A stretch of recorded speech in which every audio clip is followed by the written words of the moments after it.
پانی پینے اور ذخیرہ کر لینے کے بعد دوسرے فریق نے کہا، عبد المطلب، اب آگے جانے کی ضرورت نہیں، اگر اللہ تمہیں اس صحرا میں پانی کا چشمہ عطا کر سکتا ہے تو زمزم پر ہمارا دعویٰ درست نہیں، ہم اپنا دعویٰ واپس لیتے ہیں۔ آج کا عنوان ہے اس کا زمانہ اب قریب ہے۔ عبد المطلب کی دعا قبول ہوئی، اللہ کریم نے انہیں 10 بیٹے عطا کیے۔ ان کی زندگی میں ہی ان کے بیٹے جوان ہو گئے۔ عبد المطلب نے اللہ کریم سے کیا گیا وعدہ پورا کرنے کے لیے اپنے بیٹوں کو بلایا اور انہیں اپنے وعدے کے بارے میں بتایا۔ تمام بیٹوں نے سعادت مندی کے ساتھ اپنے والد کا وعدہ پورا کرنے کا یقین دلایا۔ جس بیٹے کے نام بھی قرہ نکلا وہ اس قربانی کے لیے حاضر ہوگا۔ کعبہ کے فال نکالنے والے کو اس کام کے لیے فال نکالنے کا کہا گیا۔ ہر تیر پر ایک بیٹے کا نام لکھا گیا۔ فال نکالی گئی تو فال اس وقت تک کے سب سے چھوٹے بیٹے عبداللہ بن عبد المطلب کے نام نکلی۔ عباس، حمزہ اور مقوم بعد میں پیدا ہوئے۔ عبداللہ کمال سعادت مندی سے ہوش و حواس میں اور مطمئن رہے۔ کیسے ممکن ہے کہ اس نازک لمحے پر شیطان نے انہیں بہکانے کی کوشش نہ کی ہو؟ لیکن اس قربانی کے لیے عبداللہ اپنے دادا اسماعیل کی طرح تیار تھے۔ اس وقت عبداللہ کی عمر 20 سال تھی۔ عالم شباب اور مردانہ وجاہت اپنے عروج پر تھی۔ عبد المطلب اپنے وعدے پر قائم تھے۔ انہوں نے عبداللہ کی قربانی کے لیے چھری منگوائی۔ گھر والوں کو جب بیٹے کی قربانی کے بارے میں علم ہوا تو انہوں نے عبد المطلب کو روکنا چاہا۔ گھر کی ساری خواتین انہیں سمجھانے اور روکنے کی کوشش کرنے لگی۔ عبد المطلب کی بیویاں، ان کی بہنیں، بیٹیاں اور بہویں سب موجود تھیں۔ سب کے چہرے اترے ہوئے تھے۔ بیٹا یا بھائی قربان کرنا کب آسان ہے؟ دوسرے قبیلوں کے سردار بھی آ گئے۔ عبداللہ کے ماموزاد مغیرہ بن عبداللہ بن عمرو مخزومی نے کہا، خدا کی قسم، جب تک بچاؤ کی ساری تدبیریں ناکام نہ ہو جائیں تم اپنے بیٹے کو قربان نہیں کر سکتے۔ اسے بچانے کے لیے ہمیں اپنا سارا مال بھی قربان کرنا پڑا تو ہم کریں گے۔ کافی کوشش کے بعد عبد المطلب اس بات پر راضی ہوئے کہ حجر کی کاہنہ سے رہنمائی حاصل کی جائے، جس کا نام قطبہ ہے۔ قطبہ پورے عرب میں اپنی ذہانت اور علم کے لیے مشہور تھی۔ حجر مکہ سے 236 کلومیٹر دور شمال مشرق میں واقع ایک قصبہ ہے۔ یہ یثرب سے جنوب مغرب میں 281 کلومیٹر دور ہے۔ اونٹ کی مسافت تقریباً 6 دن کی ہے۔ سب لوگ مل کر اس مقصد کے لیے حجر روانہ ہوئے۔ سارا راستہ پریشانی میں گزرا۔ مسافروں کو دیکھ کر لگتا تھا جیسے ان میں جان ہی نہیں ہے، کوئی کسی سے بات نہیں کر رہا تھا، کسی کو بھی یقین نہیں تھا کہ اس قربانی کا کوئی بدل ہے۔ بس معمولی سی امید تھی جس کے سہارے وہ حجر کی طرف رواں دواں تھے۔ حجر کا سفر پہلے کبھی اتنا لمبا نہ تھا جتنا اب محسوس ہو رہا تھا۔ دن نکلتا تھا تو رات نہیں آتی تھی، رات آنے کے بعد ختم ہونے کا نام نہیں لیتی تھی۔ حجر پہنچ کر پتہ چلتا ہے کہ قطبہ 450 کلومیٹر دور شمال میں خیبر میں رہتی ہے۔ ایک اور صبر آزما سفر سامنے تھا۔ کوئی چارہ بھی نہیں تھا۔ سب لوگ خیبر پہنچے۔ کاہنہ سے مل کر معاملے کی سنگینی کا اظہار کیا۔ کاہنہ نے ساری بات سننے کے بعد کہا، مجھے 1 دن کی مہلت دو، میں تمہیں کل اس کا حل بتاؤں گی۔ اگلے دن سب دوبارہ اس کاہنہ کے پاس تھے۔ اس نے پوچھا، تم لوگوں میں ایک جان کی دیت یعنی جان کا بدلہ کیا ہے؟ جواب دیا گیا، 1 جان کی دیت 10 اونٹ ہیں۔ قطبہ کہنے لگی، تم لوگ واپس جاؤ، عبداللہ اور 10 اونٹوں کی قربانی کے درمیان فال نکالو۔ اگر فال عبداللہ کے نام ہی نکلے تو 10 اونٹ اور جمع کر کے دوبارہ فال نکالو۔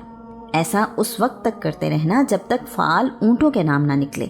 جب فال اونٹوں کے نام نکلے تو سمجھ لینا تمہارا خدا اس قربانی کے بدلے پر راضی ہو گیا ہے۔ واپسی پر ماحول کچھ بہتر تھا۔ انہیں قربانی کی کوئی صورت نکل آئے گی۔ اس بار کم و بیش سارا شہر فال نکالتے وقت کعبہ میں موجود تھا۔ بات ہی اتنی اہم تھی۔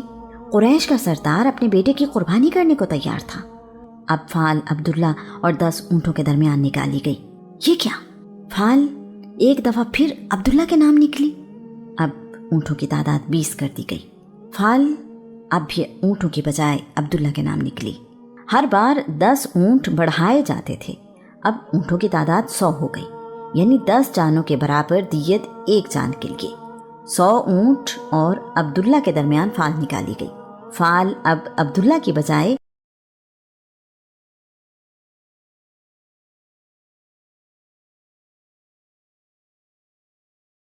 مطلب کی تسلی نہیں ہوئی، کہنے لگے 3 بار فال نکالو، اگر تینوں بار فال اونٹوں کی قربانی کے حق میں نکلی تو میں اس بات پر عمل کروں گا۔ سارے مجمع پر خاموشی چھا گئی۔ سب لوگ دعا مانگ رہے تھے کہ فال اونٹوں کی قربانی کے حق میں نکلے۔ 3 بار مسلسل اونٹوں کی قربانی کے لیے فال نکلنا آسان نہیں تھا۔ کعبہ کے فال نکالنے والے نے ایک بار پھر فال نکالی۔ فال 100 اونٹوں کی قربانی کے حق میں ہی نکلی۔ اب سارے لوگوں کی سانسیں رکی ہوئی تھیں۔ ایسا سما تھا کہ جسم کاٹو تو لہو نہ ہو۔ سب لوگ خاموش تھے اور دل سے دعا مانگ رہے تھے کہ اونٹوں کی قربانی ہی قبول ہو جائے۔ فال نکالی گئی تو تیسری بار بھی فال 100 اونٹوں کے حق میں نکلی۔ مکہ میں تو جشن کا سما تھا۔ سب لوگ اپنے اپنے انداز میں شکر ادا کر رہے تھے۔ عورتیں خوش تھیں کہ اتنا پیارا جوان بیٹا قربانی سے بچ گیا۔ مرد اس لیے خوش تھے کہ بنی ہاشم کا قبیلہ اسی عزت کے لائق تھا۔ عبد المطلب نے 100 اونٹ قربان کیے۔ اس وقت سے ایک جان کی دیت 100 اونٹ ہو گئی۔ انسانی جان کی قیمت میں 10 گنا اضافہ عبداللہ کے صدقے ہوا۔ 100 اونٹ قربان کیے گئے اور لوگوں کو دعوت عام دی۔ کسی کو نہ روکا جائے، دوست دشمن اپنا جو جتنا چاہے گوشت ساتھ بھی لے جائے، یہاں تک کہ جانور آئیں تو انہیں بھی پیٹ بھر کے گوشت کھانے کا موقع دیا جائے۔ اس واقعے کی وجہ سے عبداللہ پورے عرب میں مشہور ہو گئے۔ ہمیں قربان کیے جانے والوں کی اولاد ہوں، یعنی اسماعیل اور عبداللہ۔ عبداللہ نہایت خوبصورت تھے۔ شرافت اور پاکیزگی آپ کے چہرے پر نمایاں تھی۔ آپ مکہ کی ہر دل عزیز شخصیت تھے۔ آپ کے تمام بھائی اور آپ کے والد آپ سے بہت محبت کرتے تھے۔ آپ گھر کی خواتین کی آنکھ کا تارا تھے۔ آپ کے چہرے پر روشنی، تازگی اور نور برستا تھا۔ مکہ کی لڑکیاں آپ سے شادی کی خواہش رکھتی تھیں۔ عبداللہ اپنے زمانے کے یوسف تھے۔ عبداللہ بہت حیادار تھے۔ آپ کی نظریں ہمیشہ نیچی رہتی۔ آپ کی طبیعت میں تواضع تھا۔ عبداللہ کی شادی کی فکر ہوئی تو عبد المطلب کو اپنے بیٹے کے لیے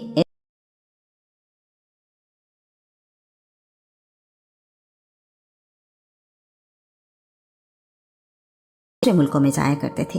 ایک دفعہ عبداللہ تجارتی قافلے کے ساتھ ملک شام گئے۔ عبداللہ کو دیکھ کر شام کے یہودی پہچان گئے کہ یہ آخری نبی کے والد ہیں۔ انہوں نے کئی بار کوشش کی کہ عبداللہ کو قتل کر دیں۔ اللہ کریم کی حفاظت میں عبداللہ ہر بار یہودیوں سے محفوظ رہے۔ ایک دن ملک شام کے جنگلوں میں عبداللہ شکار کے لیے گئے۔ یہودیوں نے عبداللہ کو اکیلا دیکھ کر قتل کرنے کا ارادہ کیا۔ قبیلہ بنی زہرہ کے سردار وہب بن عبد مناف بھی آس پاس تھے۔ انہوں نے دیکھا کہ ایک مخلوق جو شکل و صورت سے انسانوں سے مختلف ہے عبداللہ کی حفاظت کے لیے آئی اور اس نے یہودیوں کو مار بھگایا۔ وہب بن عبد مناف نے دیکھا تو انہیں عبداللہ بن عبد المطلب سے محبت اور عقیدت ہو گئی۔ انہوں نے چند دوستوں کے ذریعے عبد المطلب کو اپنی بیٹی کے لیے عبداللہ سے نکاح کا پیغام بھجوایا۔ یہ رشتہ طے ہونے سے پہلے ہی وہب بن عبد مناف وفات پا گئے۔ انہی دنوں عبد المطلب ایک تجارتی قافلے کے ساتھ یمن گئے۔ تاجروں کے درمیان بیٹھے ہوئے عبد المطلب نے بات کی تو ان کی آواز سن کر اسی محفل میں بیٹھا ایک یمنی بوڑھا کہنے لگا، کیا میں آپ کو چھو سکتا ہوں؟ عبد المطلب اس سوال پر حیران ہوئے، لیکن اس کی عمر دیکھ کر اسے اجازت دے دی۔ وہ بوڑھا شخص الہامی کتابوں کا عالم تھا۔ اس کی بینائی بہت کمزور ہو چکی تھی۔ وہ سہارا لیتا ہوا عبد المطلب کے پاس آیا، آپ کے چہرے کو ہاتھ لگایا اور پھر ناک کو اچھی طرح ٹٹولنے لگا۔ عبد المطلب حیران تھے کہ یہ بزرگ آخر چاہتا کیا ہے۔ بزرگ کی طرف دیکھا تو اس کے چہرے پر خوشی پھیلی ہوئی تھی۔ ایسے لگا جیسے اس شخص کو من کی مراد مل گئی ہو۔ سردار، آپ کو مبارک ہو۔ میں آپ کے خاندان میں آنے والے وقت میں نبوت اور بادشاہت دونوں دیکھ رہا ہوں، لیکن ان میں سے ایک قبیلہ بنی زہرہ کے ذریعے آپ کو ملے گی۔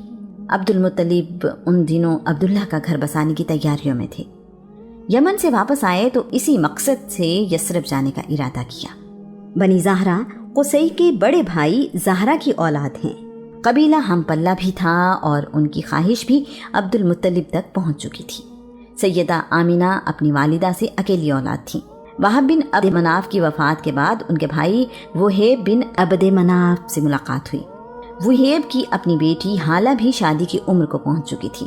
بی بی آمینہ بنت وہب کی شادی عبداللہ سے طے پا گئی اور ان کی چچا زاد بہن حالہ کی شادی عبد المطلب سے۔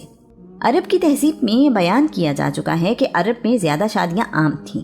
دلہا اور دلہن کی عمر میں فرق ان کے لیے کوئی معنی نہیں رکھتا تھا۔ عبد المطلب رشتے طے کرنے کے بعد واپس مکہ روانہ ہوئے۔ شادی کے دن قریب آئے، بارات مکہ سے یثرب جانا تھی۔ عبداللہ دلہا بن گئے۔ وہ تو پہلے ہی بڑے خوبصورت اور حیا والے تھے، اب ان کا چہرہ کوئی اور ہی منظر پیش کر رہا تھا۔ بارات مکہ سے نکل رہی تھی کہ ورقہ بن نوفل کی بہن قتیلہ بنت نوفل اپنے گھر کے باہر کھڑی تھی۔ قتیلہ بھی انجیل کی عالمہ تھی۔ ورقہ بن نوفل ان چند لوگوں میں سے تھے جو عیسائی تھے اور مکہ میں رہتے تھے۔ ورقہ بن نوفل الہامی کتابوں کے عالم تھے۔ وہ آخری نبی کے آنے کا انتظار کیا کرتے تھے اور لوگوں کو بھی اس کے متعلق بتایا کرتے تھے۔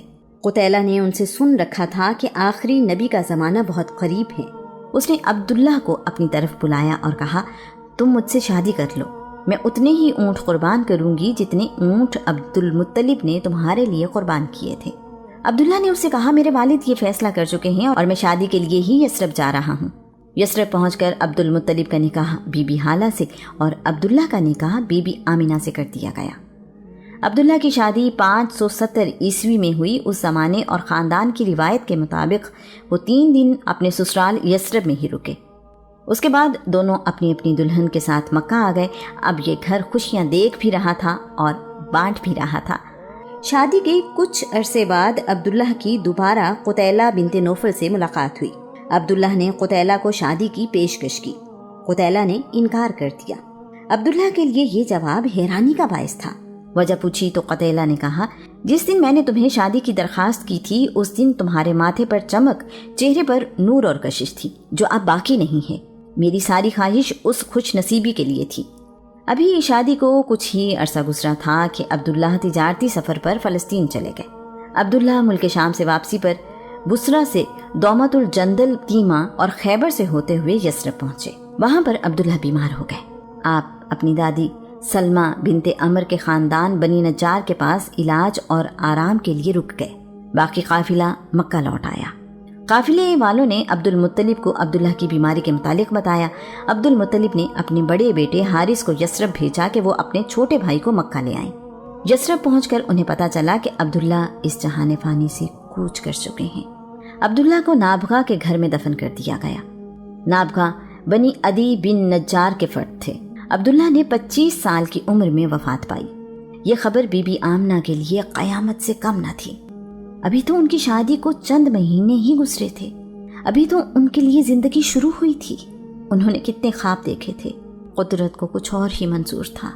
بی بی آمنہ کے لیے اب زندگی آسان نہیں تھی۔ بی بی آمینہ نے عبداللہ کی وفات پر مرثیہ لکھا جو یوں ہے، بطحا کی آغوش ہاشم کے صاحبزادے سے خالی ہو گئی۔ وہ سسکیوں اور آہوں کے درمیان ایک قبر میں آسودہ خواب ہو گیا۔ اسے موت نے آواز دی اور اس نے اس آواز پر لبیک کہا۔ اب موت نے لوگوں میں ابن ہاشم جیسا کوئی انسان نہیں چھوڑا۔ کیسی غمزدہ تھی وہ شام جب انہیں اٹھا کر لے جایا جا رہا تھا۔ اگر موت نے ان کا جسم ختم کر دیا تو کیا ہوا؟ ان کے کردار کے نقوش مٹائے نہیں جا سکتے۔ وہ بڑے عقل مند اور رحم دل تھے۔ آدم علیہ السلام سے چلنے والی امانت عبداللہ سے ہوتی ہوئی بی بی آمینہ کے سپرد ہو چکی تھی۔ اگر بی بی آمنہ کے لیے زندگی میں کوئی امید باقی تھی تو یہی امانت جس کا ظہور ابھی ہونا تھا۔ بی بی آمنہ جوانی میں ہی بیوہ ہو گئی تھی۔ عبداللہ کی وراثت میں صرف 5 اونٹ، بکریوں کا ریوڑ اور 1 کنیز تھی جس کا نام برکہ بنت صلبہ تھا۔ بی بی آمینہ نے ایک رات خواب دیکھا جس میں انہیں ہدایت کی گئی کہ تمہارے گھر بیٹا پیدا ہوگا، اس کا نام احمد رکھنا۔ ایک روایت کے مطابق بی بی آمینہ کو خواب میں بتایا گیا کہ آپ اس امت کے سردار پیغمبر کی والدہ ہیں۔ بی بی آمینہ بیان کرتی ہیں، میرے لیے یہ سارا وقت بہت آسان تھا، نہ تو مجھے کوئی بوجھ محسوس ہوتا تھا نہ ہی کوئی اور تکلیف۔ مکہ میں کئی سالوں سے سخت قحط سالی تھی۔ جس سال رسول اللہ صلی اللہ علیہ وآلہ وسلم پیدا ہوئے خوشحالی کا دور آ گیا۔ صورتحال مکمل بدل گئی، جگہ جگہ ہریالی ہو گئی، درختوں پر پھل پہلے سالوں کی نسبت کہیں زیادہ تھے۔ جس سال رسول اللہ صلی اللہ علیہ وآلہ وسلم پیدا ہوئے خوشحالی کا دور آ گیا، صورتحال مکمل بدل گئی، جگہ جگہ ہریالی ہو گئی، درختوں پر پھل پہلے سالوں کی نسبت کہیں زیادہ تھے۔